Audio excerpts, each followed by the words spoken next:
Welcome to Designing Cities for All, another episode, and it's part of a 2-year-long activity and research program where we take a deep dive into designing products, spaces, and systems for all. Just because you feel safe or you feel welcome or you feel included doesn't mean that everyone else around you feels the same way. We don't stand alone. We're not individuals that somehow a planet or an island, you know? And I think that's the beautiful thing of a diverse society, that everyone can add something from out of their own experience. Things won't change just if we just let things happen. I think if you can build relationships and use design as a tool to build those relationships, the better off we're all going to be. Everything around us was once designed and can therefore be redesigned.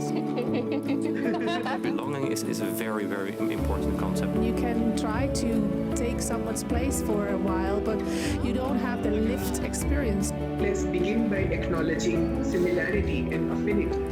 Be a person, not your role. I think inclusion is not a choice. Inclusion happens by design or not at all. In order to create truly inclusive public spaces that are accessible to everyone, we have to underline what everyone actually is. Real inclusion, it's got nothing to do with the norm, but it's like something that we create from all different perspectives. You know, so even when we bring everybody at the table, does everybody's voice count the same? Because it's a big question of who tells these stories. You know, the more I explore about other cultures, other religions, is the more ingredients I have to make the architecture and to answer the questions I get from society. Not fitting in was a blessing, or I would have turned out just like you. Good evening and a very warm welcome to you all from Pakhuis de Zwijgen. And what we just saw was a wrap-up of the first year of Designing Cities for All. And as we know and as has been said, Designing Cities for All is our 2-year-long research and activity program in which we take a deep dive into designing products, places and systems for all. And when we talk about inclusive cities, public spaces play a critical role, a place where everybody feels that they belong. But are they actually public and are they actually for everyone? How is access to urban public spaces regulated? Whom do they serve? And what characteristics make some public spaces highly welcoming and some not? In this session of Designing Cities for All Public Space Paradox, we will explore the inclusive public space and the characteristics that make some of the public spaces highly welcoming. In the previous Designing Cities for All program series, we have discussed environmental justice. And today we will, as said, we will focus on the paradoxes in designing those public spaces. And we will reflect on these topics with our guests, Floor van Ditshuizen, Oslam Noor Ataol, Malek Storms, and Jorn Bermerhoven, who is joining us through Zoom. Well, a warm welcome for them all.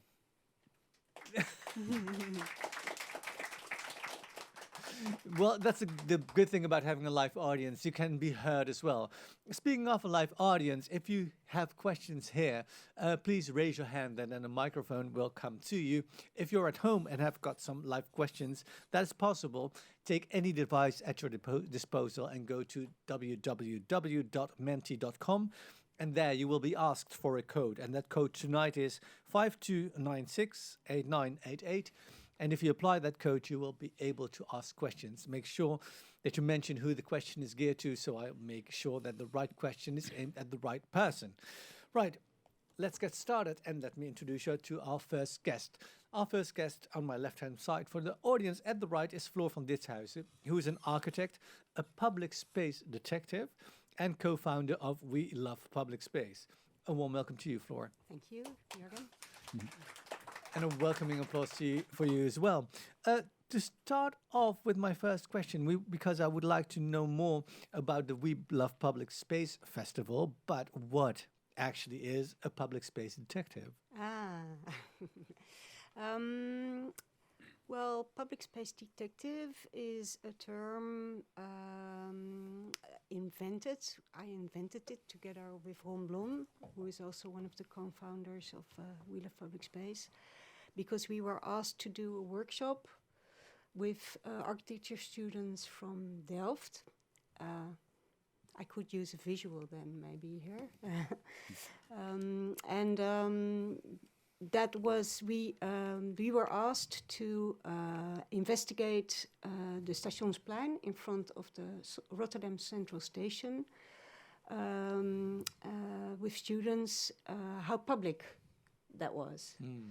And we called our intervention with the students, we called that the public space detective game.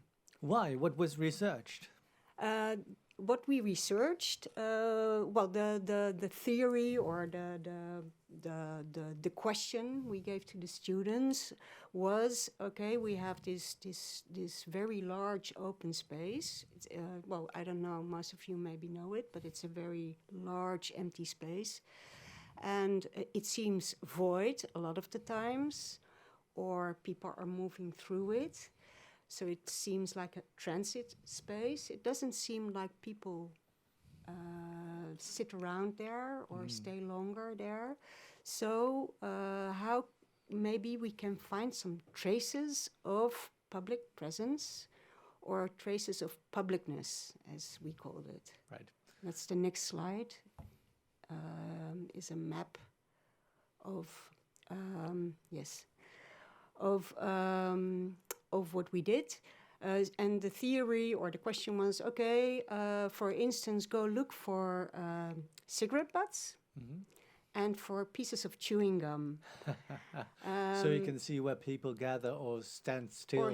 Or sit or and sit wait. Down. Yeah. And wait for somebody. Or so on the right-hand side, you see how they marked out cigarette butts.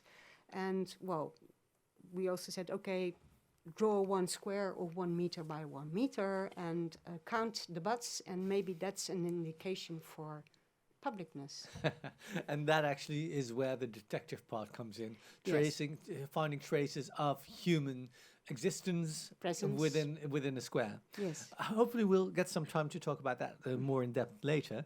But the We Love Public Space Festival. Yes. Can you tell us more about it? Because you're the co-founder. And how did it start and what motivated you to do that? Well, my interest for public space goes back, 20 years as an architect. We designed schoolyards, for instance, which is an interesting urban space to design because, teenagers like to, in Dutch we say, flaneren en poseren. It's very important how they move around and how they are seen and being seen. And so my interest in public spaces goes back a long time. And I knew Bas Sala already for a long time. We taught together at Willem de Koning. And together with Ron Blom, also a local artist, Rotterdam artist, we founded the festival in 2017. And the festival is, it's a very intense afternoon with short lectures, presentations, workshops. And it is always opened with an ode to public space. And always there's a kind of like a street party to end it up. And the workshop, they're called workshops. Oh, the workshops we do at the festival are really like workshops. This year, for the second year, we also organized some workshops during the Rotterdam Architecture Month.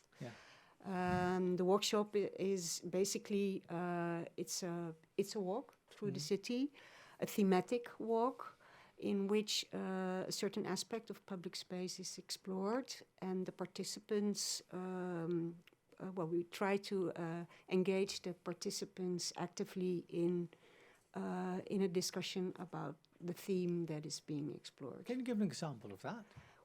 One of the workshops we did last June was Reading the Urban Landscape. It was with Lorenzo Bertolotto, and he's a landscape designer at the Urbaniste, and he has an Instagram account, Reading Landscapes, in which which was what drew my attention, where and how you can read certain natural signs in the city.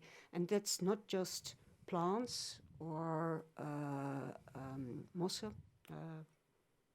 Moss? No, well, yeah, there's a different word, but I can't get to it now.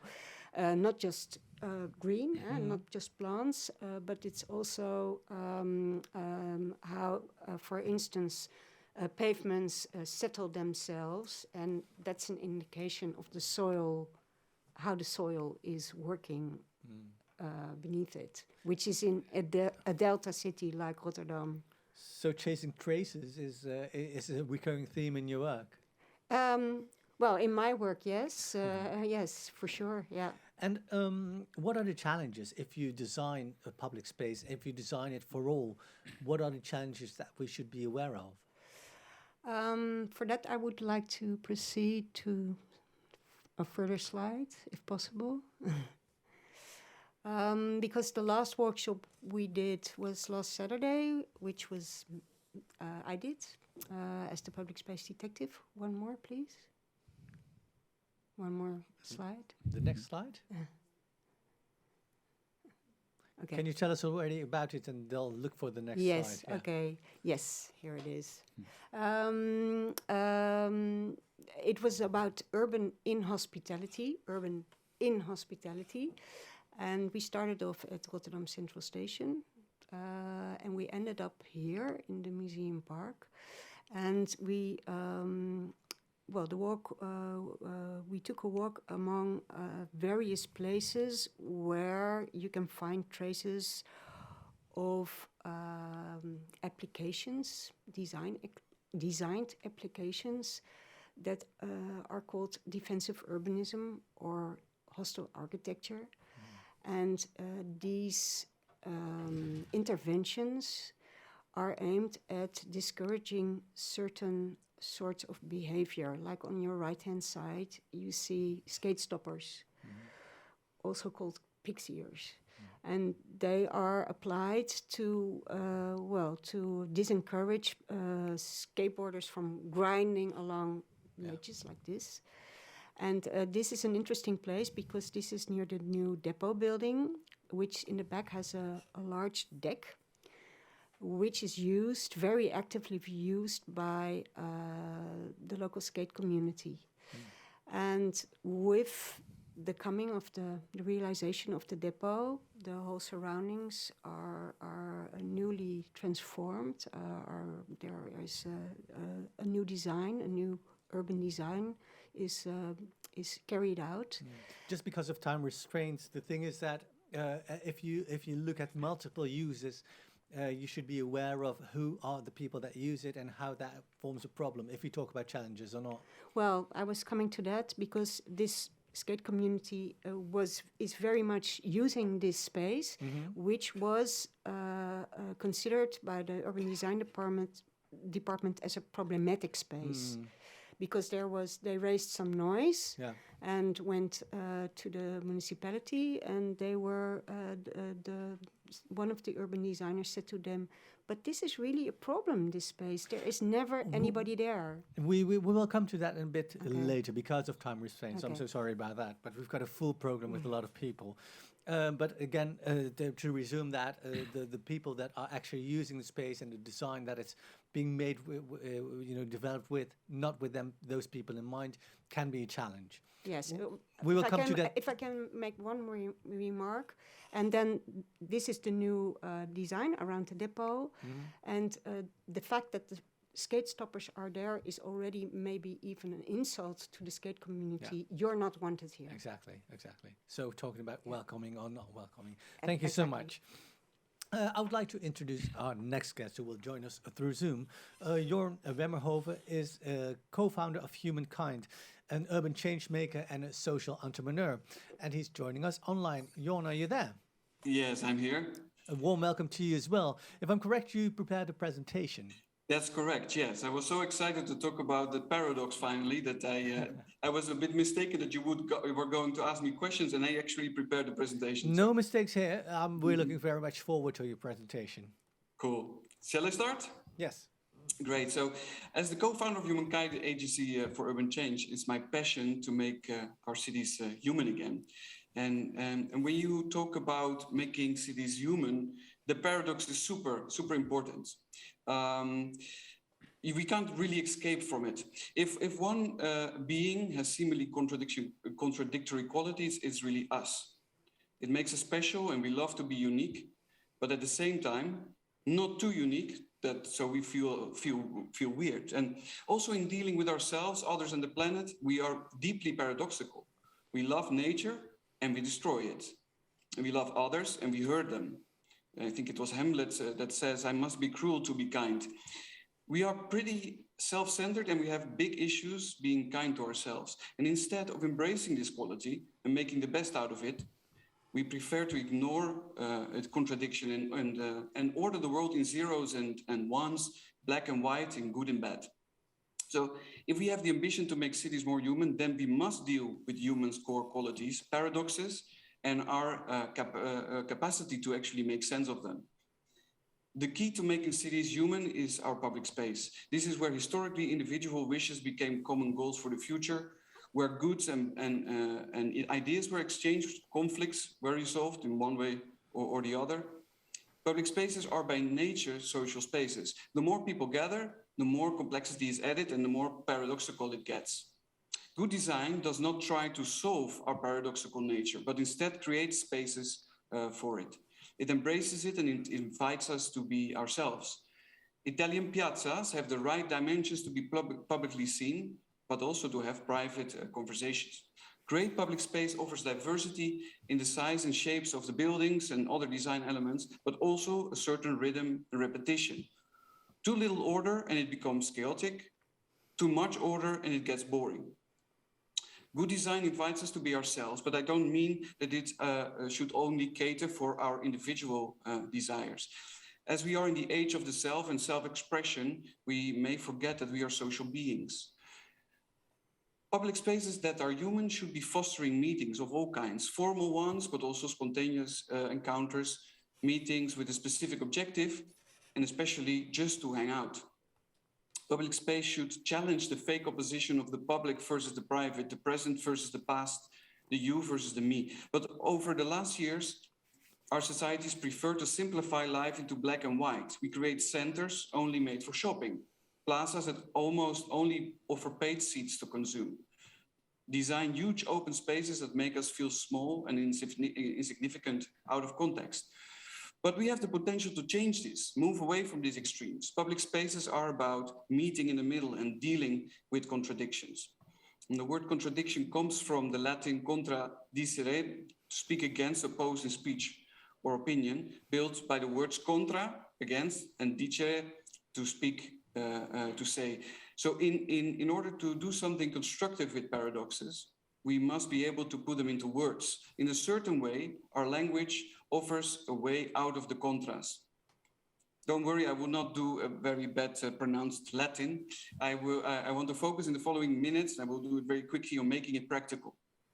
Working with cities it is surprising how much data we have and how little we know, especially about how good public spaces are for us humans, for our well-being. We count cars, trees, and know exactly where the pipes of the sewage systems are located, but knowing how public space is making our lives better does not seem to be a priority, or we simply do not have the tools to make sense of it. And that's what we do at Humankind. We created the good public space analysis to start making the invisible visible, to move beyond feelings and put contradictions in design and behavior in a language. And as I said before, we really believe that public space plays a huge role in our human well-being. And we need to invest in our well-being to live a good life and to be able to deal with all complex social and environmental issues. We cannot really expect anything beautiful and sustainable from deeply unhappy people. Our mission is to give as many municipalities as possible better tools to understand how their public space makes people's lives better.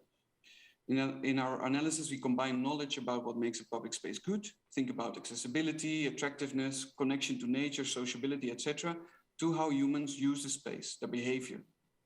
We combine smart data analysis with observations. And the insights may surprise you and even may be paradoxical. People don't always use the bench for what it is intended for. The entrance of a building can be an open-air living room for delivery workers. Different communities can interact in fascinating ways with each other. And of course, we don't pretend that the analysis alone can capture all the paradoxes of public space. For this, we need to dig deeper and move towards qualitative research. And I think my fellow speakers share great examples of how today. What people say is not always what they mean, and what people think they want is not always what they know they may need, or quite the opposite. Two quick examples. With our nonprofit El Desafio, we worked on a project in one of the slums in Rosario, Argentina, a quite unplanned neighborhood with some main streets and various narrow alleys. Working in these conditions is challenging because people are used to politicians coming to promise them whatever, and hardly ever it means real improvements for them. These broken promises make the neighbors quite hostile towards people from outside. They don't really distinguish between designers, politicians, NGO workers, or a Latinized Dutch man with good intentions. The quite good idea, I think, was to discuss how they could improve the quality of the public space in their alleyways with benches, green and art. But most people wanted a fence because the community was plagued by motor gangs using their alley to escape from the police, creating very dangerous situations. To explore other ways to protect them from insecurity, it really takes time. And listening between the lines, and then I'm almost finishing. It is also important when working on the mobility transition in the Netherlands. People care about the safety of their children, but say they do not want to give up their cars. So we must dig deeper into their real desires, making paradoxes visible and use them as creative input to come up with new solutions. One very last point I wanted to make, finishing up. In debating matters of justice in public space, we often divide people into groups. And it sounds, of course, better when we call them communities. We may ask them how a plaza also can serve group X, for example. But let's not forget that humans cannot be reduced to the group they seem to belong to. We can't be captured by personas when we redesign a place. People can be part of different, seemingly contradicting groups at the same time, and may want something today and have a completely different desire tomorrow. So the focus of us, city makers, should be to meet in the middle, to create the conditions for exploration so we leave the positions of extremes. We have to become masters of paradoxes in public space. Thank you. Thank you so much, John. And a warm hand and a warm applause here for you as well. We will return to you in a later stage where we involve everybody in the conversation. But thank you for now. Our next guest is a PhD candidate in urbanism and child-focused inclusive urban environments. Please give a warm hand to Özlemnur Ataol. Thank you so much. In your research, you focus on child-focused inclusive urban environments. Why is that actually important within a city? Oh, yeah. If you look at a city, cities are composed of diverse population living in a really definite area, and also where a collective of infrastructure makes collective life, in other words, daily urban life happening. And in that diverse population living in cities includes various of age groups, and also different socio-economic backgrounds as well. And also children are part of that diverse group. We can't deny it. But yet children are really a heterogeneous group in itself, consists of 4 different sub-age groups.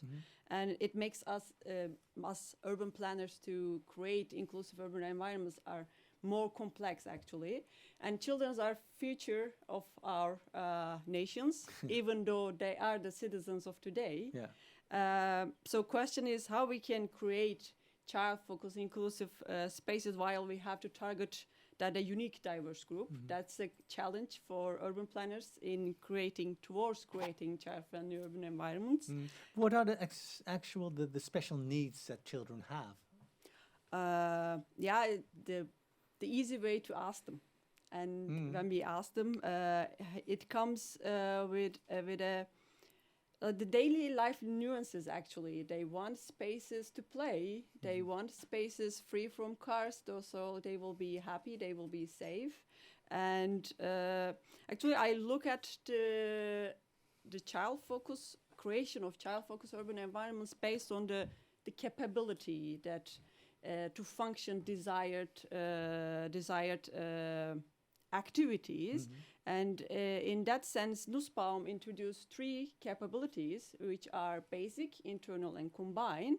The basic one is the basis that we build more advanced capabilities, like we born and we bred and we crawl, and then we grow up to functioning more complex events like moving.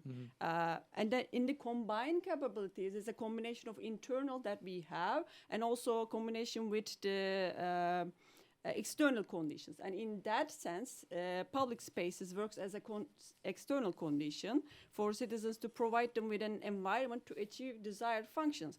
Yeah, but in that sense, isn't that awareness already there? Because if I look at the city of like Amsterdam, there are patches of green. There are, playgrounds as well. Maybe not as many as children would desire, but they're already there. Isn't that awareness already there when developing a city like Amsterdam? I did my research in Istanbul. If you ask me what is happening in Istanbul, but there is one thing. Recently, UNICEF Innocenti Center released a report card for the wealthy communities and how they are doing in creating child-friendly urban environments. Unfortunately, Netherlands are in below the 10th grade. Okay.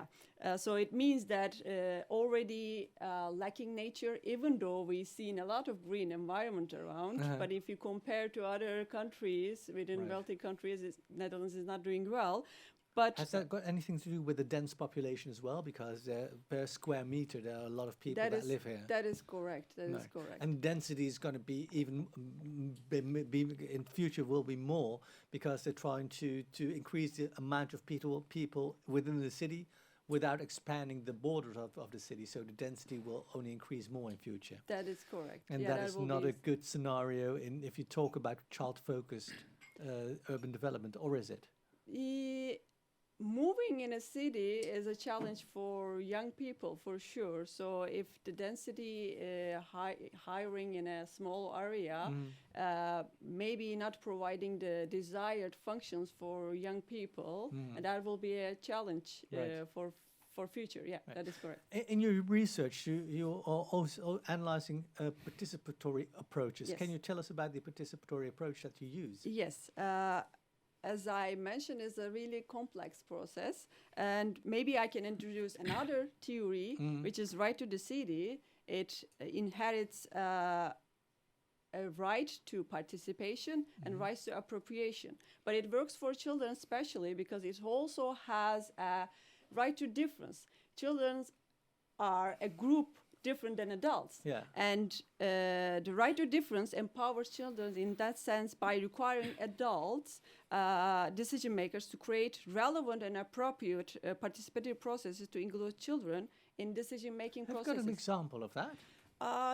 If you want to include children, you need to create an environment that they need to feel free to share their ideas.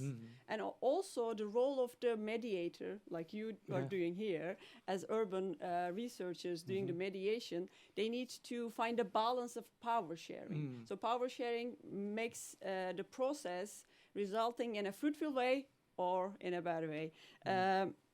Other than that,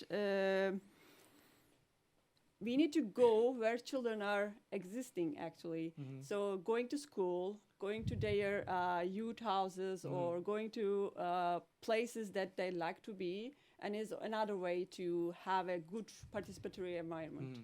And what are examples of good urban environments for children? Yeah, I come up with one. So we talk about functioning. So if you want people be happy and they want to do desired activities there, this is a playground targeting 0 to 3 years old infants and toddlers.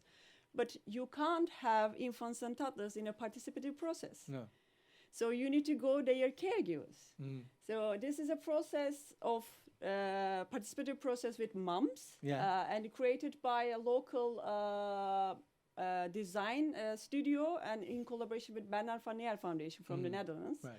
And this is the function that moms desired, which are shading, because they want to sit there and nurse their children, and at the same time watching their toddlers playing there. But if I look at the image, in my perception, it's not really attractive, and I'm very hesitant to say it. But there's no green. It's very concrete. There's a lot of, it's like a real urban environment with a couple of tarps. Whereas if I would imagine it myself and thinking with my children in mind, I would have those water and sand and trees and plants in order to combine it with my ideal space. That could be said. I agree. But in terms of safety issues and the other regulations that already on in Istanbul, so the design studio come up with those designs. Also, there are natural elements, but Istanbul is really, unfortunately, lacking a lot of green urban environment. So having there maybe was a challenge. Right. I don't know the background story so far, but I know that they apply natural elements, the fabrics also on the ground, and which is impulsive for kids to crawl and climb. And I know they do explore the movements of a toddler as well before designing that one. Great. We will return to you as well, but I would like to take this moment to introduce our fourth and final guest at the table, and that's Malek Storms. You're a designer and an artist as well. Most of your artworks are done in public spaces, and you have a great focus on social impacts through your work. And what is the reason why you want to work in public spaces? Maybe I should start with a little disclaimer that I'm like the least theoretical person in this room, I guess. I live in the very city center of Rotterdam, and I think as an artist I just had to relate to what happened around me, and I just wanted to respond to everything I saw on the street, everything that I saw happening, and it ended up in kind of an empirical research, if I think you could say. I think I have like some images on this weird machine. If I can click on it. Nope. That's me. So I actually I make like these objects that I leave behind on the street to just see to what extent can I as an individual still participate in the public space, to what extent, what are the boundaries of this public space, and when do I cross them. So I did a lot of small projects, little experiments in and around my house. Just to make a little disturbing moment in the daily life of other people. And I did a lot of these smaller interventions or disruptions, and I always try to sort of trigger this little interaction between the people on the street and the object. And maybe it's a bit of an old work. It's my graduation project, but I think it suits the evening and the topic of tonight. And it's I started to notice all these little boxes on the street owned by utility companies. And I don't know, I was surprised about how many there were, and then I figured out that those companies do not actually need a permit for these objects. And then I thought, like, that's actually quite nice. Maybe I can also chip in this idea. So I made my own box and left it behind on the street. And the idea was that it would trigger interaction, but it was a bit disappointing because it was like, nobody noticed this thing. It's like this anonymous thing in public space. Everybody expects these elements. So it was a bit of a fail, but then I met Pershman, is a guy who lives in my porch, and that's good. And I gave him the key of the box, and then the box immediately got like this purpose. that's a bit what I wanted to do in my work, just to try out how far I could go in claim pieces of public space. And after this, I thought maybe I can go a bit bigger and not only make like a little closet for someone, but maybe I can build a house in public space. And of course, you cannot just do that. But then I figured out that in the Netherlands, surprisingly enough, there's like not that many rules about what a bike is. If you take in mind that there are more bikes than human beings in the Netherlands. So the only rule was actually that it should not be wider than 1.5 meters. That was everything. And so I thought maybe I should just use that as a loophole and make like these different structures on top of this bakfiets, cargo bike. And then I found out that, actually there were some physical limitations to how big you could go. And so this was dangerous. But in the end, I scaled it down to something more graspable and recognizable as well as a house. So it became something like this, little shed on a bike. And then again, the interaction came, in this case, quite soon from this guy. He started to live in it. And I did not really plan it, but it was a very welcome interaction that I had. So I decided to write him a letter, and he responded, dziękuję, which is thank you in Polish, apparently. So I started to write letters, and after a couple of these letters, I found out that I got response in different handwritings. And one day I looked out of my window, and I saw like 3 people climbing out of the bike. So they were living there with the 3 of them, and for me that was actually I don't know, it was special, but also a bit sad.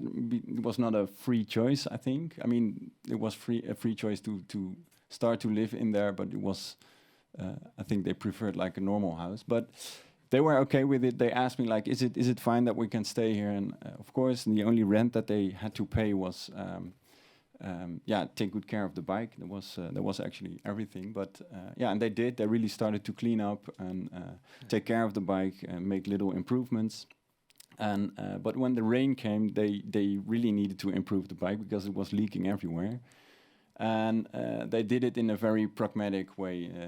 You also see like the aesthetics are very, very pragmatic. And that's also what the police thought, because the next morning I looked out of the window and, oh no, I got a picture of my neighbor, and she said like, oh wow, this is happening now. And then the Polish people were arrested, and it's a bit sad. And then the last thing happening to this project was like,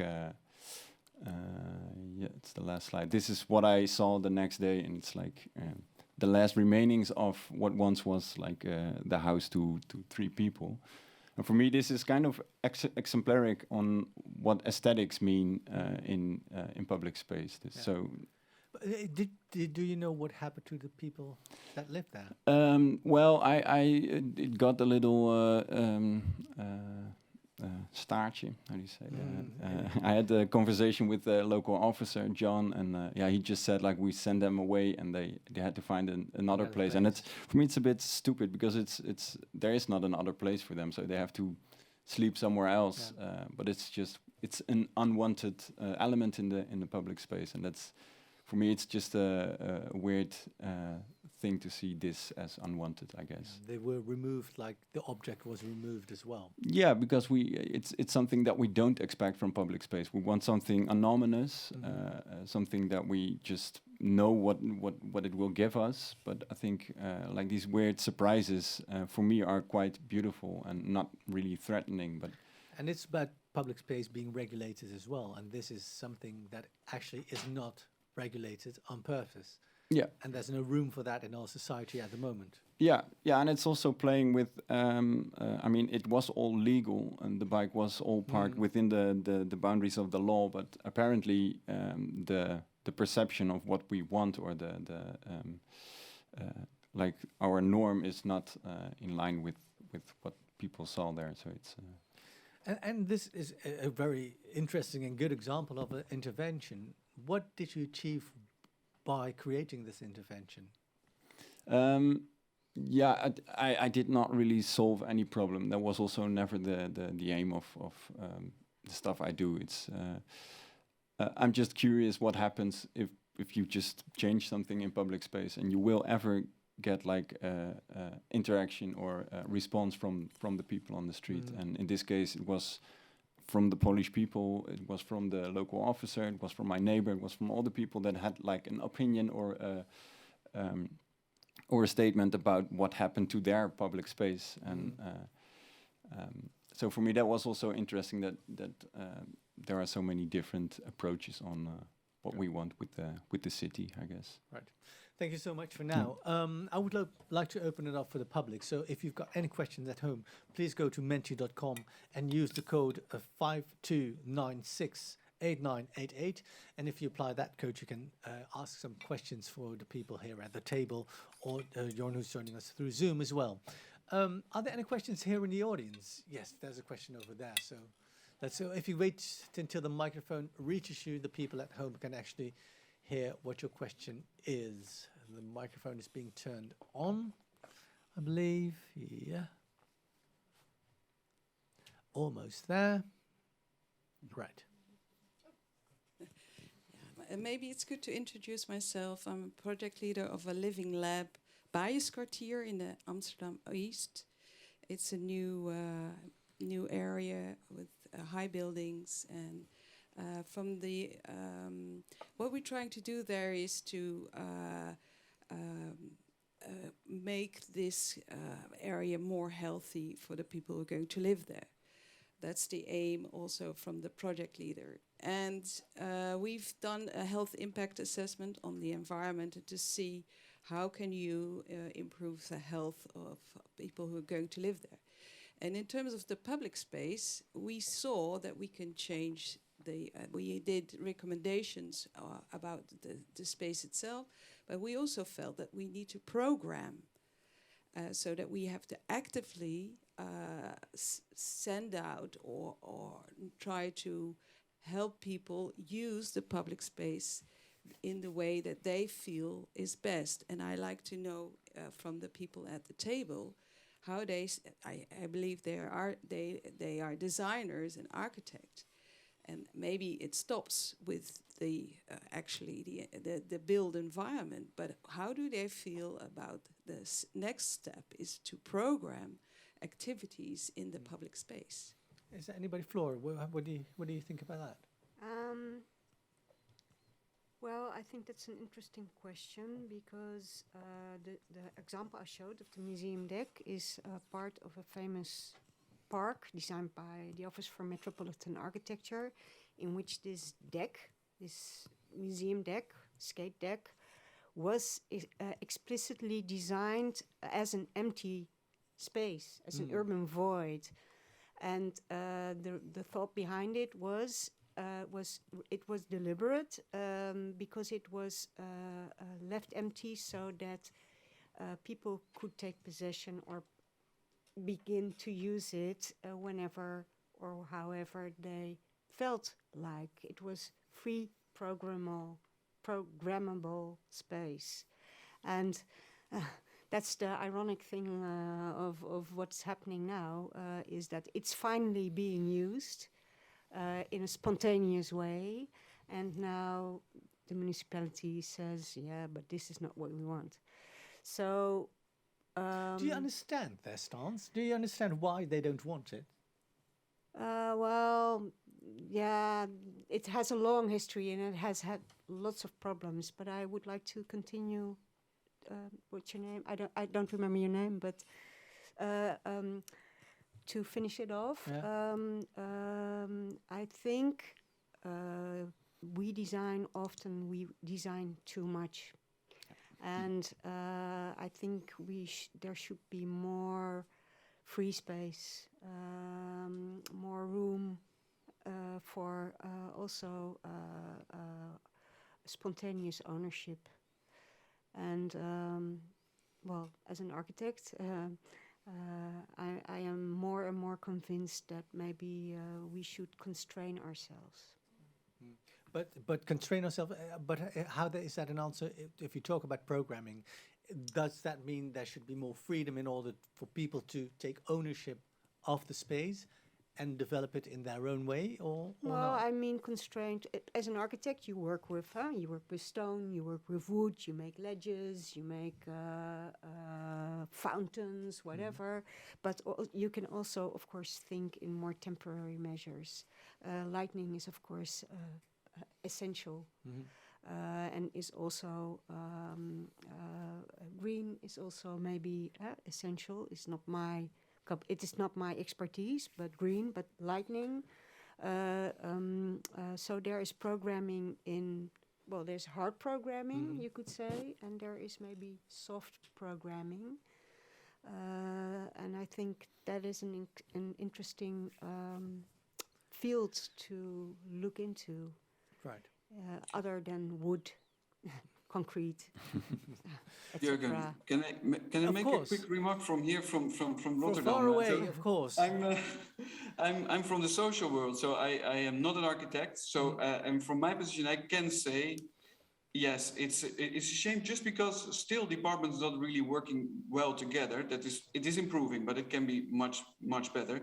Yeah, we forget programming in general. So they have a beautiful park and they forget to activate it. So I don't know if that's that's what I really believe. I maybe others have a different opinion, but we invest millions in public space, and then it really often we don't need so much money to reach all these groups that we don't reach now, that can really improve their health, their well-being, by just doing very simple programs.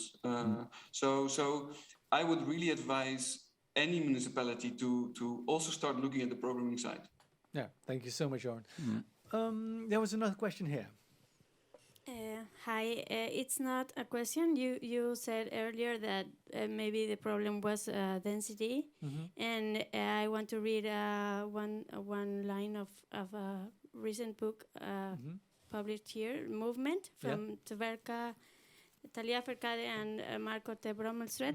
It says the market value of the land taken up by one parking space in Amsterdam is about 3,600 a year, but an annual parking permit costs only 535 euros. So if there's a density in Amsterdam, it's parking density. It's cars taking up too much space, not people. I'm struggling with this example because parking space, accessibility, and especially for elderly people to expect visitors. There are many reasons in order to just decide what the function of a city is, and not only by economic measure. So how do you... I can come up with an example, because during my research I collaborate with children from Istanbul, and parking is a really big problem, especially parking on the sidewalks, because there are not enough parking spaces. Free, I mean. So children come up with an idea that we can overrule those areas if it is not free. It is free, so it's ours. So they created playing groups in that parking areas. So they claim that spaces, and they did not let any cars parking there. Maybe that kind of bottom-up approaches, like ruling that regulation, fighting against them would work, and children usually come up with those kind of interesting ideas. But isn't this exactly what the paradox is? Because a city without any cars, I can imagine that it shouldn't be flooded by cars, but a city without any cars is problematic. And a city with only, where children, because I think that there is a use of cars within a city, like I said, elderly people receiving visitors, or people that are not able to use public transport or cannot walk, or use other forms of transport as well. As if the car is the only solution for public for transportation. That's not what I said or meant. But I say this is the paradox, because different people want different things from the city.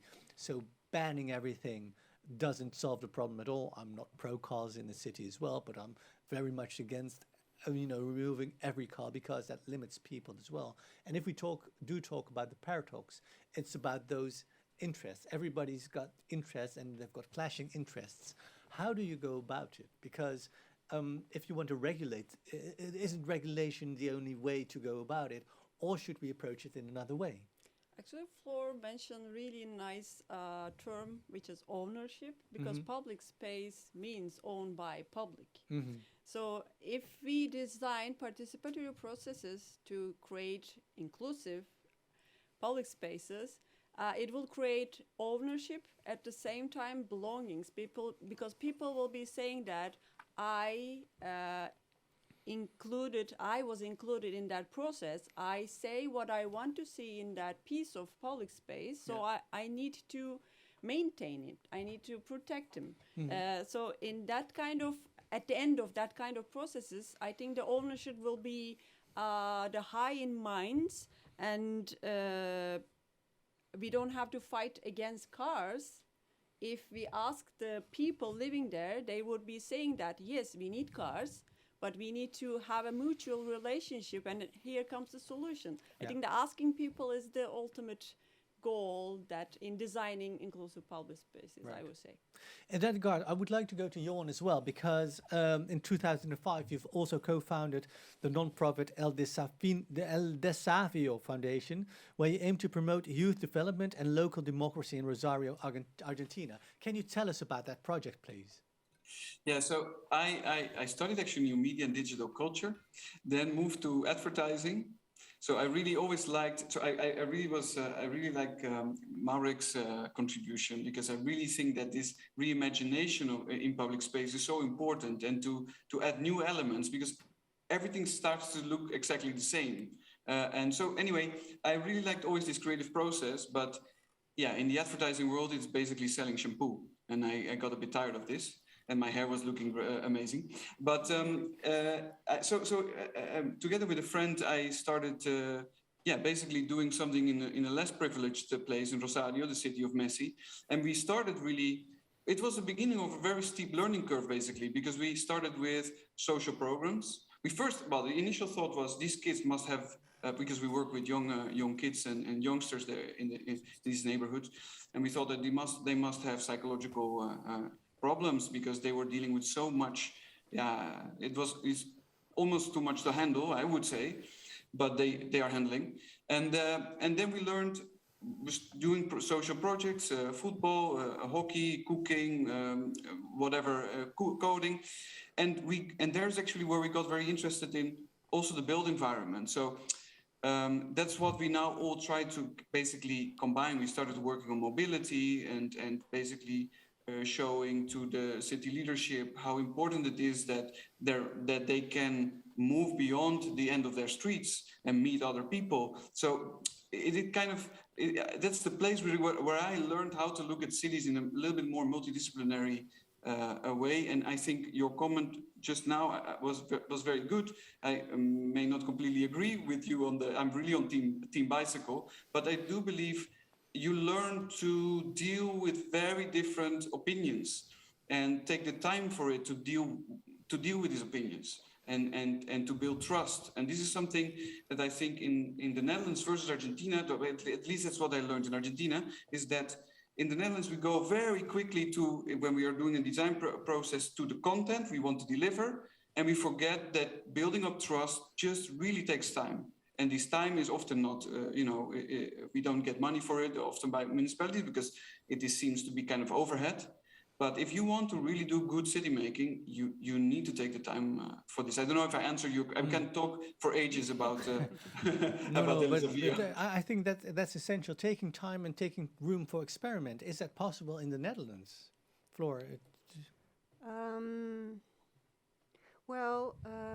Participation is, I think, it's problematic at this point in time. It's conceived by civil servants as, oh, we have to do participation.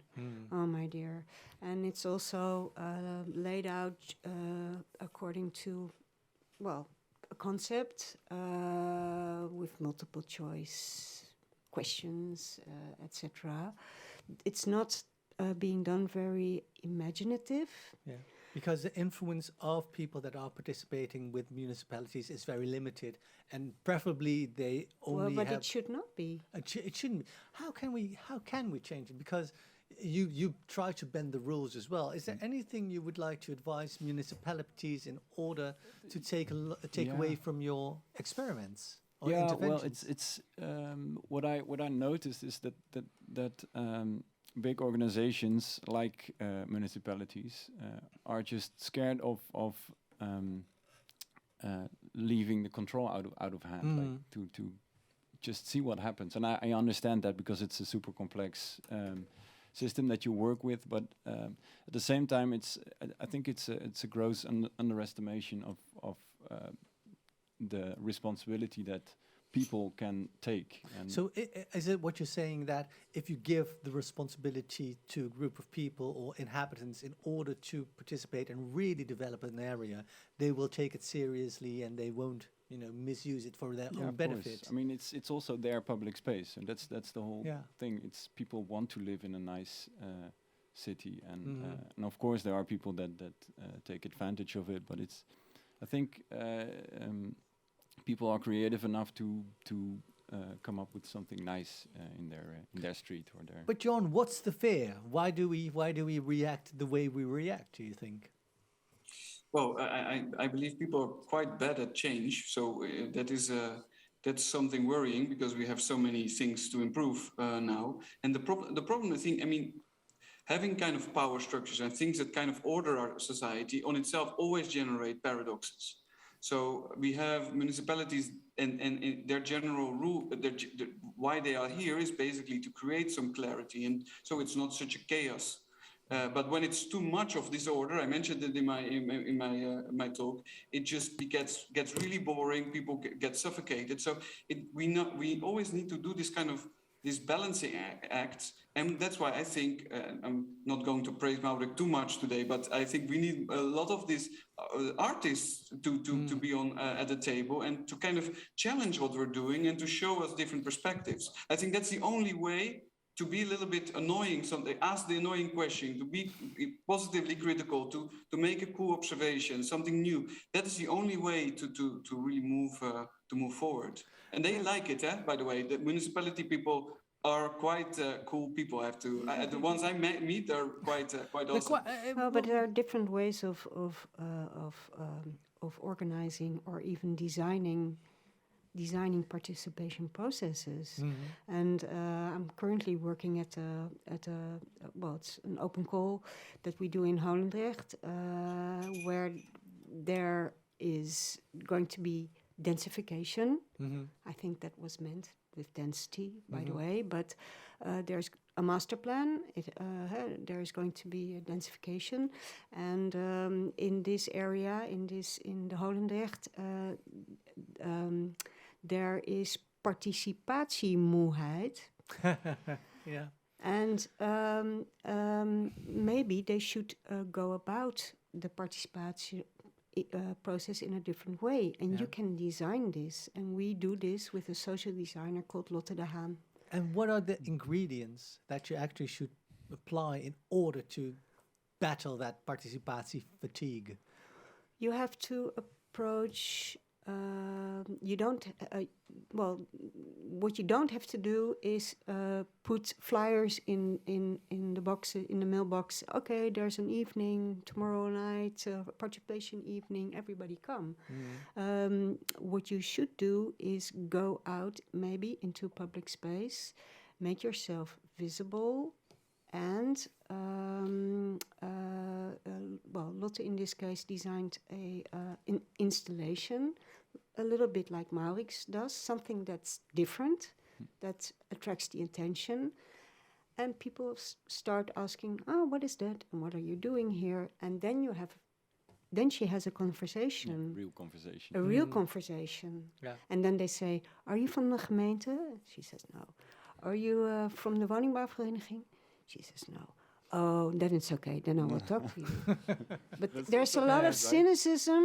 There's a lot of cynicism. There's a lot of distrust of authorities. And I think we should redesign participation processes. Is that something you agree with? Yes. Actually, I want to add more to the annoying questions that the participant could possibly asking. Children does. Yeah. They love asking questions. It dates back, the collaborative processes date back to 60s, and when the public spaces were failing, and the first thing to blame the urban planners. So they are not doing a good job. And then they decided why we are not asking people. And it started with collaborative processes with adults only. And then now we are talking about child-friendly urban environments, and the question comes why we are not asking children. So children are expert of asking annoying questions, which is really shaking towards the urban planners, urban professionals. Those are the right questions. Yes. That is correct. I agree. Well, but I've got children myself, and what I do notice is that sometimes they do ask the annoying questions, but sometimes they also ask the socially accepted questions because they know that is expected from them. So how do you make sure they ask those annoying questions? If the urban authorities comes to children to discuss a really serious topic about a public space, I have heard the children saying that I feel seen. So they are more open to discuss, and it's a process of developing citizenship as well as the participatory culture. Yeah, taking them seriously and make sure they are being seen. Correct. Right. But to play devil's advocate, I don't think everything should be designed, but even the participation process shouldn't be designed. You just should let things happen. Yeah, it's maybe a nice example of a project that Jan Konings did for the Tweede Maasvlakte, where he was asked to design something to get the people to go to the beach, and he thought very long and deep, and then he said, like, yeah, maybe you should just not do anything, just make an entrance to the beach. That's everything, and it has everything. It has sand, it has water, and it's what do you want? It's a beach. It's so no boulevard, no shops or whatever. It's just a beach. And how did it work? It's a very nice beach, and it has water, and it has sand. He made a staircase. Yeah, only the staircases to be able to enter the beach. And what can we learn from that in a larger perspective? In order, if we talk about city planning, and if we talk about welcoming spaces, is there anything that we should learn by that? Just let things happen. It's so tempting to design everything. It's nice to make solutions for problems that we think there are, but maybe there are not that many problems, and it's maybe a bit naive, but it's in this case, I guess it was just simple as that. So don't over design everything. If we talk about ideals, how would a perfect, how would a perfect public space, what would it look like in your perspective? Yeah, if you're asking how we design an inclusive it should just be there. Okay.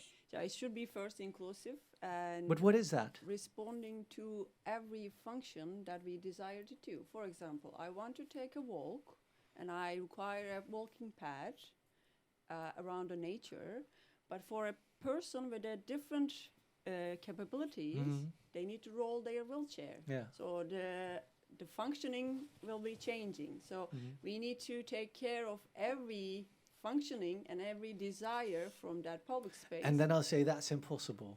That's impossible, that is correct. But it's based on the data that we receive and in the context. So we need to check the context, who lives there, who needs what kind of facilities, urban furniture, services. So we know what we need to add into that. Then I say that will cost too much. I'm the devil's advocate. Very good. I am the civil servant of the city. Well, that's all very nice, but it costs way too much. How would you respond to that? Creating a participatory environment is not expensive. Listening to people is not expensive. No. But creating a place where everybody feels welcoming is too expensive and not really reality. For sure, I agree. It's not the agenda. It's not a piece of warning in the agenda of public policymakers. But if we kindle the the fire in the bottom line and empower people to ask, to claim what they want, right, they will be in the agenda. Okay. It will be pushed into agenda. They will push themselves and their own interests in the agenda. Jon, I'm going back to you. It's very nice that you're here. It's very nice to have this conversation. It only sticks to, we will keep it to dreams, because this never is going to be a reality in order to have a welcoming space for everybody, because not everybody can be everywhere and can feel welcome everywhere. What would you respond to that? You're probably right. Oh no, that's not the answer that I wanted to get. So no, but I mean, that's why I really like the topic of today, because it makes you think. Is it possible for all? What are we talking about? What is all? I think just asking the question is probably already making the process better. I think it's not possible, and I think it can be even dangerous to design because you can get very blunt design also if you have to design it for all. So maybe sometimes, really depending on the local context, you have to make bolder choices. At the same time, I think what we're doing now is, when we're talking about inclusive spaces, we're talking about adding ramps. And I mean, our creativity is so limited right now. I think we should really think much more outside of the box. But if you talk about making bold choices, if you make bold choices, that always excludes somebody. Is that a problem, or should we be aware of that and still do it? That's again a good question, and I don't really have the answer in this case. So probably it will exclude. I mean, it's probably it will exclude people. And sometimes I think we need to accept it, but of course we need to think, who are we excluding? Because right now we're always excluding the same groups. And I mean, it's repeating the same. The ones making the decisions are the same. So I would say that would be a smart advice. Change the ones making the decisions for a couple of decades and see what happens. Right. And so if we talk about designing cities for all, it is designing cities for all, but it's not about designing every area for everybody at the same time. Exactly. Yes, and there is always a tension between planning and have an idea of the bigger system in individual places, and we need to learn what is the role of a policy worker, of a designer, right? And our own roles as citizens. Sorry, I was doubting because I didn't see you. You disappeared from my screen. I always disappear at certain times. And you're there anyway. So, yeah. Marek, is that a rule or a motto you can agree with? So designing cities for all, but not every area for all at the same time. Yeah. Of course, you can't serve everybody at the same time and at every place at the same time. But it's a tricky thing, because it's not really nice to exclude people, I guess. But it's now, of course, I agree with the fact that it's fairly impossible to have a completely inclusive city. But is there a role that artists can play? Because if you would be approached by the municipality to share your experiences and share your thoughts about developing public spaces, would you collaborate with them, and what would you tell them? I worked for municipalities, and somehow it was sort of hard to break through the patterns that I noticed, and this is not really a answer on your question, but with the experience that you have, would you do it again or not? And I think I might be a bit more stubborn in these cases. So it's and Floor, what do you think? Because every design is excluded, should you give certain areas to certain people that have been marginalized in order to design public spaces from their perspective? Well, I'd like to come back to the concept of ownership, and I'd like to add another example. Like, for instance, the tramway is also, well, it's difficult to get on a tramway with a buggy or with a wheelchair. a public space is not accessible for somebody in a wheelchair, it's also possible that somebody else might help him. And so that's maybe, I think, essential. It's impossible. We came to that point to design every public space for everybody, but maybe it's also not necessary, because exactly this negotiation, this communication is essential, to me, is an essential aspect of public space. That people that don't know each other,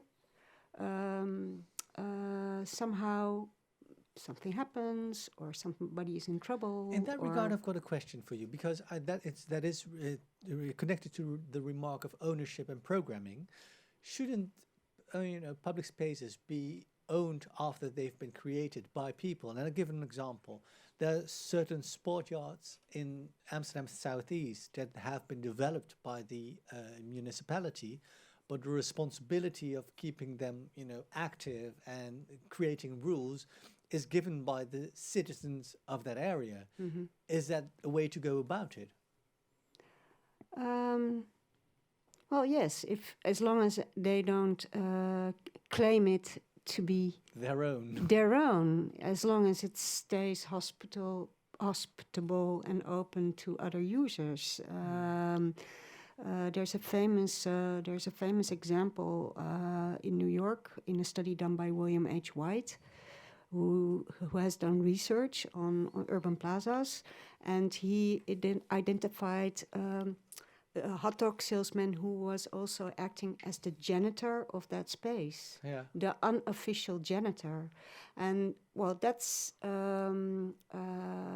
these are the sociological processes which are also at work in public space, which I think should be taken into account when thinking about this topic. Is that a positive thing? Yes. Jorn, do you agree with that? Should you give people more responsibility of public space after they've been created? Well, it's not given to them. Huh? They acquire this role themselves. But sometimes you can as a municipality, it's been the sports yards are being given to the citizens. Yeah, so I think one of the more exciting directions to think of how to actually change something in cities is this direction. To really start trusting people that they will do something good with it, and also accepting that sometimes they won't, and not directly kill, because we are really great in organizing pilots, and then there is something that is maybe not completely expected, and then we just kill the pilot. And now, when we don't, and then, instead of really learning from this and actually learning that this is city life, we stop it. So I think that is the case. That's the best way of really moving forward, is to really start investing in trust on all the different levels, I would say, but especially in public space, which is at the end a reflection of how we're doing as a society anyway. I saw you nodding in agreement when it was about giving trust. Yeah, I want to go to the participation culture that we need to give to children, so they will be future adults and they will be bothered by some problems. The ultimate inclusiveness is not a thing that we can achieve in one shot, but if we create bothered citizens, there will be some voices raising and saying that I'm not happy with that piece of public space, so it's exclude me. So we know who we are excluding, and we can find solution to that. But if you talk about complete inclusiveness, what we haven't talked about at the table now is non-humans, or how should we have the non-human voice being heard? I will say the same. Children also come with ideas of street animals, because in Istanbul is a really big problem. A lot of unattended animals living outside. So cats, dogs, those kinds of cats and dogs. Yeah. And children come up with ideas like mutual living as well with those animals, and create shelters and like a part of a public space. They are seeing those animals. Right. So I would say if we design public spaces inclusive to children, it will be inclusive to everyone, including animals. Do you agree with that, Floor?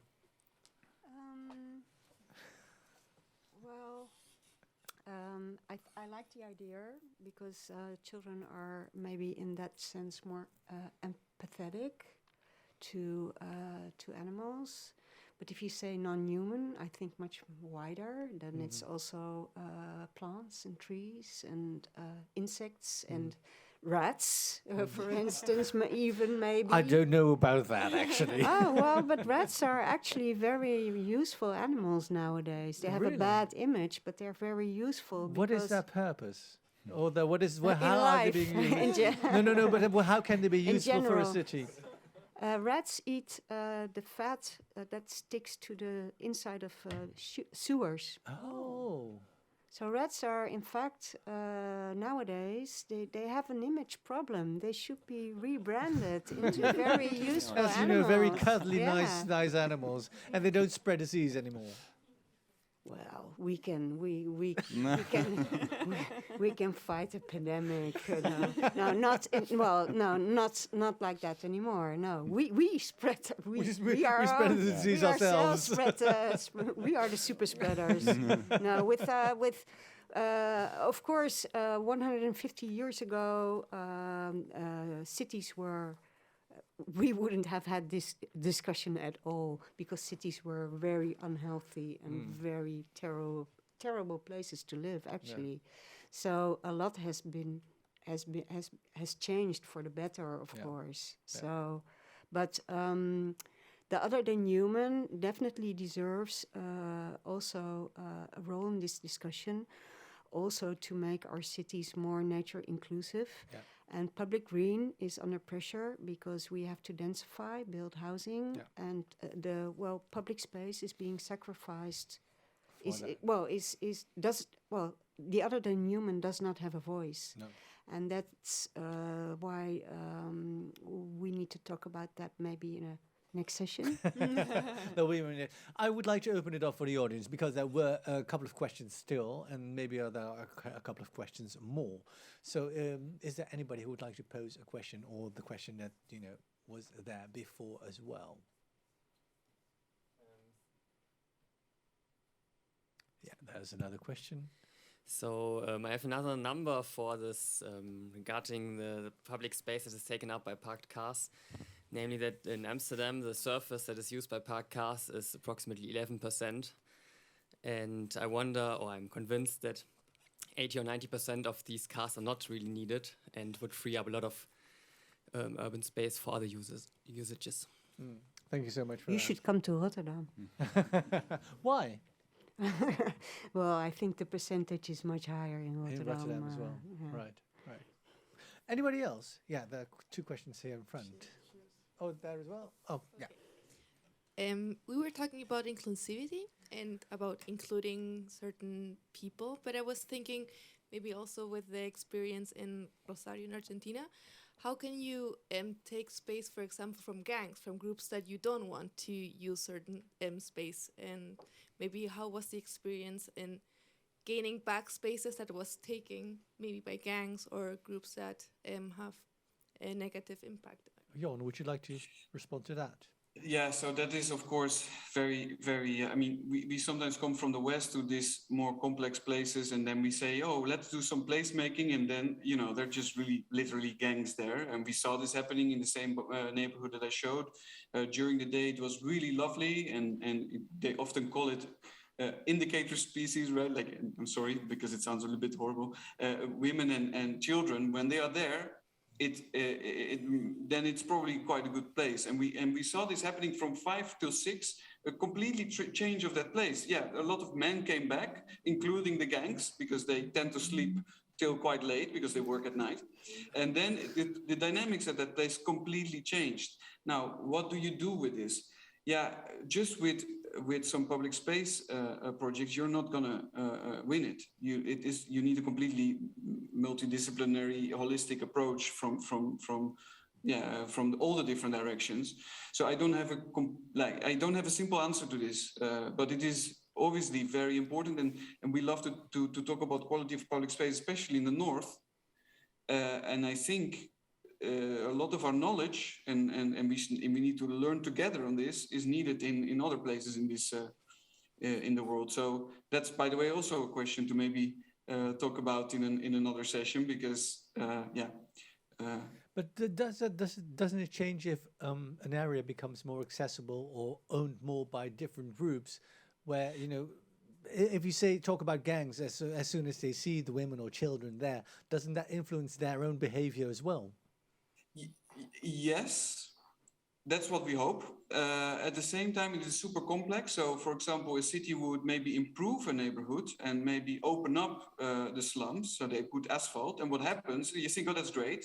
But often they kind of kill the local walking culture and actually make it much easier for other gangs coming from other neighborhoods, passing by car, and I mean, that's much more, they can gain exit also much quicker. So kind of the local fabric is destroyed with good intentions. Right. So you think you do something good, and the result is something quite the opposite. So by creating a better infrastructure, the increase of the problems is there as well. Yeah. Right. Yeah. So it's not a very good answer to your question, is it? No, I'm very sorry. But it's a realistic one. Yeah, because I come from South America, so it is. Is there anything, because you posed the question, if there's anything that we could learn? Do you think there's anything we could learn? So I come from Chile, so it's a neighbor country, and a lot of problems come, like public spaces are used many times by gangs, and a lot of participatory approaches from different groups can help to increase that, but it's still a problem. So that's why my question. I don't have the solution. Yeah, right. But yeah. Thank you for your contribution. In front, there was a question as well, right? We had the point earlier about if you design for all, then you can end up with blandness. But we also had the point that the importance of creating a space for all is more about ownership and participation. I'm wondering if anyone sees the connection there, and what blandness means in relation to public space. Is there anybody who would like to respond to that? I think bluntness means maybe the universal design. There was a reflection from the theory called universal design. It's supposed to reply to any capabilities, but it comes with that kind of bluntness. But diversity is always the best options to kindle the attention towards that public space. And also it will be welcoming to many people. People will be seeing a part of themselves in that piece of public space, and it will be more welcoming. But bluntness, that could be a problem if we go more standard things that is not reply to any desire of coming from actual users. Or do you mean blandness? Bluntness or blandness? Blandness, bland. Bland. I think the opposite word I have to think about bold. I think the opposite of bold. That's what you said. But I would have to think about the square in front of Central Station of Rotterdam, because I do think that area is really bland and hasn't been used, in a very direct or bold way, unless when there were stairs. If you read the documents, because it's part of the omgevingsdomein of the station, so ProRail has a large voice in it, how it's designed. It should be more. It's also a space for performances. They actually state that it should be used also for musical performances. You have Jesus Saves You. There is actually quite a lot going on. You had the staircase of Inferior. That was very performative. That was very performative, yeah. So the emptiness of this space is functional, of course, because it's a transition space. You have to hurry for your train, so you have to go. But it leaves room for performances. But then I have to add, when I was doing my workshop with the students, we had a megaphone, and within 5 minutes we were approached by two police officers. What are you doing here? And I had to explain myself and give my name and identity and my phone number. But then it was okay. Well, because you've got but when then that's interesting, because then you talk about privilege and who's accepted to be there as well. If you would be from any other group or belong to another group, maybe the police officers wouldn't be as tolerant as they were now. Well, it is a sensitive space because it's also surrounded by anti-terrorism bollards, poles. It's a sensitive space. If in English we only have public space, we've been talking about public space for an hour and a half. In Dutch, you have a difference. You have openbare ruimte and you have publieke ruimte. And, well, some define openbare ruimte as really a free space where anybody should be able to express themselves, including the right to demonstrate, without having to sign up for a permit or something like that. That's openbare ruimte. So that's true public space. And publieke ruimte is more controlled. It's also sometimes privately owned. So in Dutch we have this difference. I would say that the Stationsplein is something in between. Right. We've come to the end of the program, unfortunately, because I've got the feeling that we could spend more time discussing this topic as well. Maybe in future we will return to this topic. But what I take away from today is that in order to design and truly that the paradox is there, that the several interests conflict with each other. If you take every interest in account, there would be no public space, or a bland public space maybe. So there should be bold choices being made in order to develop that, and by those bold choices should be influenced by voices that we aren't regularly hearing, like children, for example, like non-humans, and like several groups that are being marginalized in society. Thank you so much for your contribution, and hopefully we'll meet again to solve this problem next time within 1 hour and a half. Thank you for your contribution. Thanks so much for watching, and thank you for being here in the room. See you next time. Bye-bye.